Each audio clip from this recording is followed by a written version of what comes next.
What's going on, guys? Chaseontwowheels here in my office, and today we're going to be doing a first impressions video of this thing, the Skully AR-1.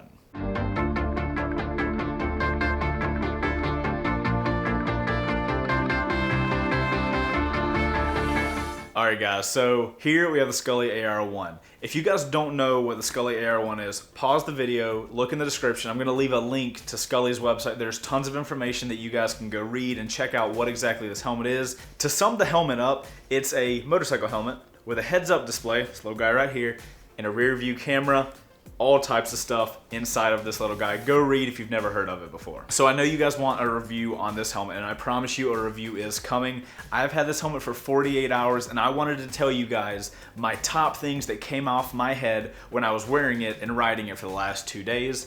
Review with all of the little nitty-gritty details will come down the road. So the list of things I'm going to tell you are just the things that popped in my head while I was riding with this helmet for the last 2 days. I've always had my phone with me, and anytime anything came up while I was riding with it, I'd always pull over, put it in a list, and make a little list of things that I really felt you guys needed to know as like a first 48 hours with a Skully AR-1. First thing, wind buffeting. If you can see this helmet, it's shaped differently than most motorcycle helmets. It has this little like thing back here that holds all the tech inside of it, but a lot of people have tweeted me and let me know on Instagram, is like, but Chase, is that gonna make there any type of added buffeting when you're riding on the motorcycle? I can 100% tell you no, it does not.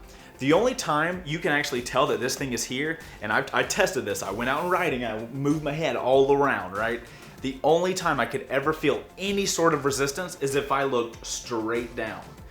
Only then there was a tiny bit, and that only happened when I was going like highway speed, so you're talking like 60, 70 miles per hour, looking straight down at my crotch. That is the only way I could get this thing to have any sort of added buffeting. You don't feel this thing at all, which I was really happy to know. So another thing I've been seeing people say is it's a cheap helmet with tech on it. I've had cheap helmets before. My first helmet was actually super cheap. Trust me, this is not a cheap helmet. It doesn't feel cheap. The padding on the inside feels super soft. It feels like a really solid piece of gear. The attention to detail with how much space there is between this random shark fin and a helmet is insane. I can promise you it's not a cheap helmet. It doesn't feel like a cheap helmet. If it is a cheap helmet, it's a really good cheap helmet. So something that doesn't really have to do with the helmet itself, but this visor I think is called photochromatic, which means light makes it dark. The awesome thing about that is a lot of people go ride with a tinted visor during the day to dim some of the light. But then your problem is at night, you now have a tinted visor at night and you can't see anything. This visor in the light will be dark. You will not be able to see into it. This visor at night will be 100% clear. It just changes by magic and science. Science and magic makes this thing turn clear to dark. Doesn't have anything to do with the helmet. I know you can probably buy photochromatic visors for other stuff. If you guys have never used a photochromatic visor, I highly recommend it. It was a little mind-blowing the first time I had it on. So as far as ventilation goes, you got the port on the front and you have the port up here. There's also no chin skirt. I'm gonna talk about this in a minute, but this helmet has a ton of airflow. Surprisingly, with as much airflow as I get in this helmet, there's not a lot of wind noise at all. I'm not sure if it's because the padding is how it is, but I just didn't experience a lot of wind noise. So before we get any more into this helmet, let's get to like the big thing, right? This little heads-up display. You guys can see it here. Basically, it creates this little floating screen in your peripheral vision, not in your way or anything. The HUD is actually where you get the view of the rear view camera, which is awesome. If you guys want to talk about field of view with this thing, it's not 100% 360. I tested it with my hand, moving it back and forth.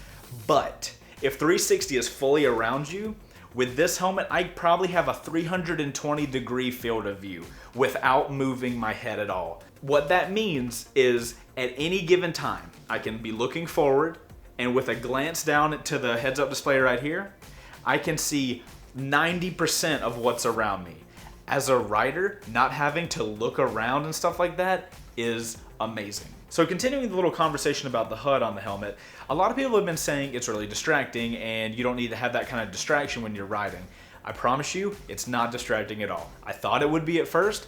ridden with it for 48 hours and it's not, so unless it's gonna get more distracting over time, I really don't see it being a problem. As a matter of fact, if it's a bright day and you have your visor all the way up and you look down at like some bright asphalt, you're gonna have a hard time seeing your rearview camera in the HUD. It's super see-through, so it's not going to create a blockage of vision in your sight out of the helmet. So with a smart helmet, you gotta have a smartphone app to go with it. There is an actual Skully app for both iOS and Android. I've been testing it out. The GPS works great. It actually will tell you directions and give you directions in this little HUD. So you don't have to use the smartphone app with this helmet, and you can still play your music and receive calls and stuff like that. But if you do use the app, you can use the GPS features with the little HUD up here. It will tell you your speed using your GPS. I'm gonna be 100% honest with you guys. I didn't do any research on this thing before I went and rode with it. So when I had my GPS on and I put in some random direction to go to, and it told me how fast I was going, I had a little mind blown moment. It was so cool to be able to look forward and I could just quickly glance down and see how fast I was going. Blew my mind. Along with the visor and along with that conversation of it being a cheap helmet, I was really happy with the clicks. It's got a little locking mechanism for when it's down. You can pop it up. And then it has very, I mean, you can probably hear it, tactile areas. A lot of helmets that are really cheap, kind of like the visor kind of just wiggles back and forth. And actually, if you're going really quick, the wind will actually push the visor shut. You're not gonna have that problem with this helmet. I mean, you can hear. I know that doesn't make a helmet like high quality or anything, but that's just a quality out of a helmet that I wouldn't expect if it was cheap. Anyway, enough about the visor. You're here to know about the helmet. So I've talked a lot of good about this helmet. Are there any negatives? There's a couple negatives. There are a couple things I don't really like. I'm literally recording this video and totally forgot something I wanted to talk to you about, but I'm glad I did. So the strap, quick release, right? Okay, back to the first impressions that I'm trying to do. Okay, so it's a smart helmet, right? It's got like tech in it. Tech uses batteries. Batteries have to be charged. How do you charge it? Well, I'll tell you. The helmet has this little charging port at the bottom of it, which is how you charge it. It's micro USB. It's the one like an Android phone gets charged with. I wish that this helmet had a home for that charging thing. I was actually up in the mountains taking some photos, insert photo. Well, a lot of those photos got ruined because I'm picky, and when I have my helmet on and this little thing pokes out, that got annoying. I kind of wish there was like a little click thing, and there might be in the helmet, and I just don't know about it. So Skully, if there is a little place I can store that thing away, please let me know, because it gets annoying. You don't feel it when you ride, it just kind of like hangs there, but I would like to have it a home. Another little negative I had with the helmet is we had a cold morning the other day, and I mean, I just got a brand new really awesome helmet. I want to go ride. It was chilly. I was like, whatever. I wanted to, so I shut all the vents to make sure as little air came in as possible. With no chin skirt, a ton of air still got into the helmet, and it was a little cold. Having a chin skirt, not really a big deal, but I don't know if Skully has one yet, so Skully, if you don't have a chin skirt, this needs a chin skirt, because when it comes winter time and I want to go out with my cool tech helmet, I need to stop the airflow. You guys can still see all like the bugs on the front. I'm telling you, I've had this helmet for 48 hours and I've rode for like 40 of them. Another slight negative I have with the helmet, not really with the helmet honestly, with the app. So when you're using the app and you have the GPS overlaid onto the helmet in the heads-up display, it uses a lot of battery life on your phone. It will suck that thing dry. It's a software issue. Software issues are the best type of issues because that stuff can get fixed. Hardware-wise, with this helmet, it's pretty awesome. Guys, after riding with this helmet for 48 hours, that's pretty much the things that I feel like you guys need to know.